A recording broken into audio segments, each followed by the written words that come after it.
आज हम एक ऐसी कहानी देखने जा रहे हैं जो शेयर बाजार में दिलचस्पी रखने वाले हर इंसान के लिए एक बहुत बड़ी चेतावनी है।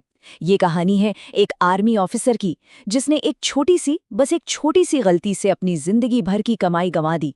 पर ये सिर्फ पैसों के नुकसान की कहानी नहीं है, बल्कि ये उन साइकोलॉजिकल ट्रैप्स यानी मनोवैज्ञानिक जालों की कहानी है जो किसी को भी अपनी चपेट में ले सकते हैं।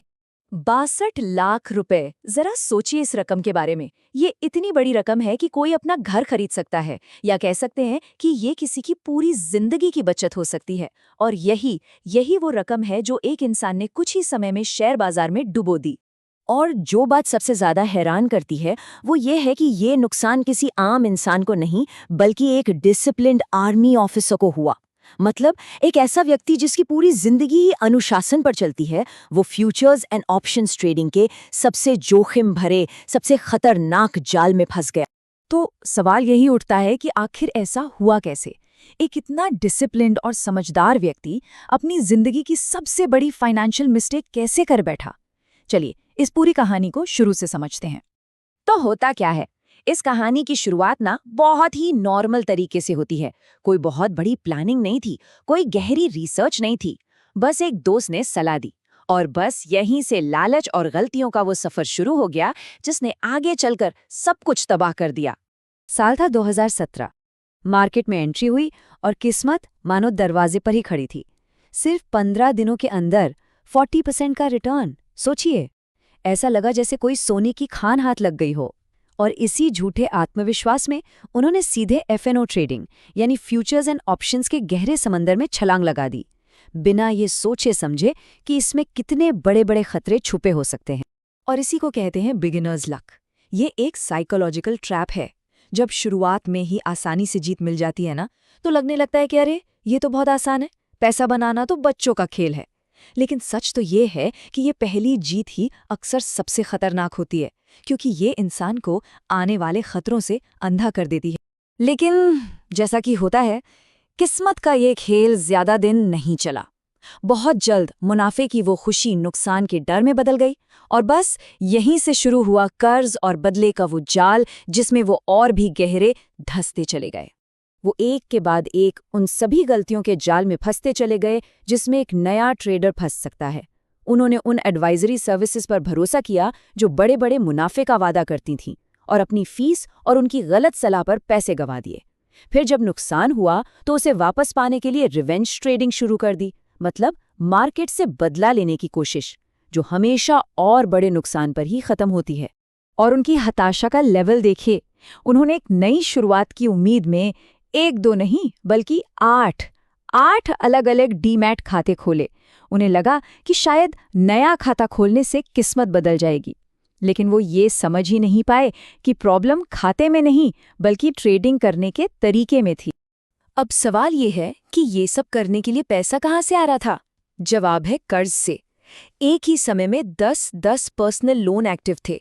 जरा सोचकर देखिए कि उस इंसान पर कितना ज्यादा मानसिक दबाव होगा जो ट्रेडिंग प्रॉफिट के लिए नहीं बल्कि सिर्फ लोन की ईएमआई चुकाने के लिए कर रहा था। तो अब सिचुएशन पूरी तरह बदल चुकी थी। अब वो प्रॉफिट के लिए या अपनी कैपिटल बढ़ाने के लिए ट्रेड नहीं कर रहे थे। अब तो बस सर्वाइवल की जंग थी। रोज सुबह उठकर बस एक ही टारगेट था, किसी तरह लोन की ईएमआई निकल जाए। और जब कोई इतने प्रेशर और डर में फैसले लेता है तो गलतियां होना तो तय है। और फिर आता है वो दिन, वो एक क्लिक जिसने सब कुछ तबाह कर दिया। ये वो एक विनाशकारी गलती थी जिसने उन्हें बर्बादी के उस मोड़ पर लाके खड़ा कर दिया जहां से वापस आना लगभग नामुमकिन था। हुआ ये कि वो एक नया इंस्ट्रूमेंट ट्राई कर रहे थे, करेंसी ऑप्शंस। वो एक चलती हुई ट्रेन में थे। ध्यान थोड़ा भटका हुआ था, और बस एक छोटी सी टाइपिंग मिस्टेक हो गई। जहां उन्हें सिर्फ 2 लॉट खरीदने थे, वहां उंगलियों ने 2000 टाइप कर दिया, सोचे हुए से ठीक 1000 गुना ज्यादा। और जैसे ही ट्रेड लगा, स्क्रीन पर क्या दिखता है? प्लस 86,000 रुपए का प्रॉफिट। एक पल को तो उन्हें लगा कि अरे वाह, जैकपॉट लग गया, आखिरकार उनकी किस्मत चमक गई। लेकिन ये खुशी बस कुछ ही मिनटों की थी। जैसे ही उन्हें अपनी गलती का एहसास हुआ और मार्केट पलटा, वो प्लस 86,000 देखते ही देखते माइनस 1,86,000 में बदल गया। पलक झपकते ही सब कुछ बदल गया। पर रुकिए, कहानी अभी खत्म नहीं हुई है। इस बड़े नुकसान के ऊपर से उस बड़े ट्रेड पर 80,000 रुपए की ब्रोकरेज और लग गई, मतलब नुकसान के ऊपर एक और नुकसान। ये वो पल था जब उनका हौसला पूरी तरह से टूट चुका था। ये वो पॉइंट था जिसे कहते हैं रॉक बॉटम, जब सब कुछ खत्म हो जाता है। लेकिन कहते हैं ना कि सबसे घने अंधेरे के बाद ही सुबह होती है। उस दिन जब वो अपनी जिंदगी के सबसे निचले पॉइंट पर थे, उन्हें ये एहसास हुआ कि वो ट्रेडिंग नहीं बल्कि जुआ खेल रहे थे, और यहीं से उनकी असल वापसी का सफर शुरू हुआ। अब उनका माइंडसेट पूरी तरह बदल गया। एक जुआरी से वो एक स्टूडेंट बन गए। अब उनका फोकस जल्दी पैसा कमाने पर नहीं बल्कि प्रोसेस को सीखने पर था। अब वो इमोशंस, टिप्स और अंदाजों पर नहीं बल्कि नियमों, एनालिसिस और डेटा के आधार पर फैसले लेने लगे। उन्होंने खुद के लिए कुछ बहुत ही सख्त नियम बनाए। पहला नियम, अब वो सिर्फ एक छोटी और फिक्स्ड कैपिटल के साथ ही ट्रेड करेंगे। दूसरा, वो एक ट्रेडिंग डायरी मेंटेन करेंगे जिसमें अपनी हर गलती का एनालिसिस होगा। और तीसरा और सबसे ज़रूरी नियम, किसी और की टिप्स पर नहीं बल्कि सिर्फ अपने खुद के एनालिसिस पर भरोसा करेंगे। तो इस पूरी कहानी का निचोड़ क्या है? इससे हमारे लिए, हर उस इंसान के लिए जो बाजार में आता है, क्या सबक है? ये सबक बहुत ज़रूरी है ताकि कोई और वो गलतियां ना दोहराए जो इस ऑफिसर ने की। ये 4 बातें अगर कोई ध्यान में रख ले तो शायद ऐसी बर्बादी से बच सकता है। पहला, अपनी पोजीशन साइजिंग को कंट्रोल करना सीखें। दूसरा, कभी भी बाजार से बदला लेने की कोशिश ना करें।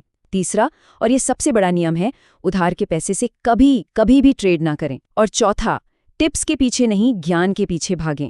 और आखिर में उन्हीं आर्मी ऑफिसर के शब्द जो इस पूरी बात को एक लाइन में समझा देते हैं, सीखकर किया गया ट्रेड एक प्रक्रिया है और बिना सीखे किया गया ट्रेड सिर्फ एक जुआ। तो आखिर में ये कहानी हम सबको एक बहुत ज़रूरी सवाल पर लाकर छोड़ देती है। जब हम कोई भी जोखिम भरा काम करते हैं, चाहे वो ट्रेडिंग हो या जिंदगी का कोई और फैसला, हमें खुद से पूछना चाहिए, क्या हम एक सिस्टम बना रहे हैं या सिर्फ अपनी किस्मत आजमा रहे हैं? क्योंकि इसी सवाल का जवाब हमारी सफलता या असफलता को तय करेगा।